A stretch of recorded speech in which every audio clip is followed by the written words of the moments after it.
चलो उठो ए बौद्धो, अब हमें गौतम बुलाते हैं।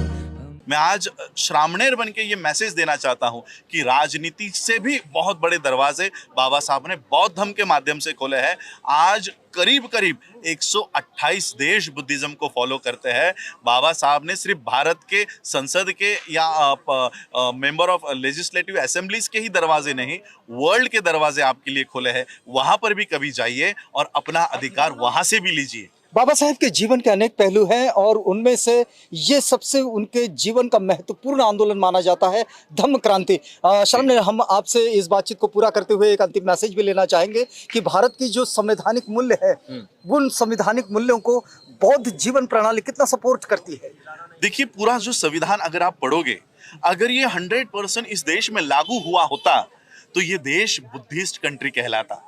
क्योंकि संविधान कहता है, बाबा साहब अंबेडकर जी का संविधान देते समय स्पीच है कि जब तक इस देश में जातियां रहेंगी संविधान किसी काम का नहीं होगा, लोकतंत्र इस देश में नहीं आएगा। लोकतंत्र के खिलाफ अगर कुछ है तो जाति व्यवस्था।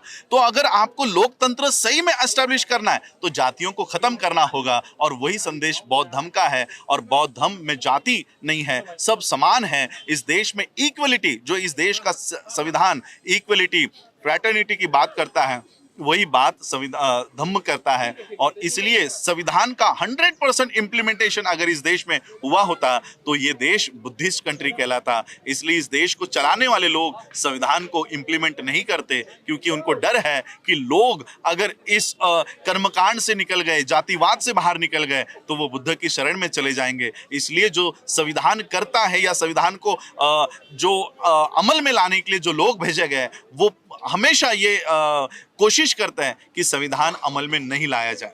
हम बातचीत कर रहे थे श्रामणेर दीक्षा ले चुके राजरत्न अंबेडकर जी से। हम तो नहीं जानते, ये पूछना भी नहीं चाहते कि वे श्रामणेर जीवन में कितना समय बिताएंगे, लेकिन इस वक्त हमने आपको जोड़े रखा है दीक्षा भूमि के साथ।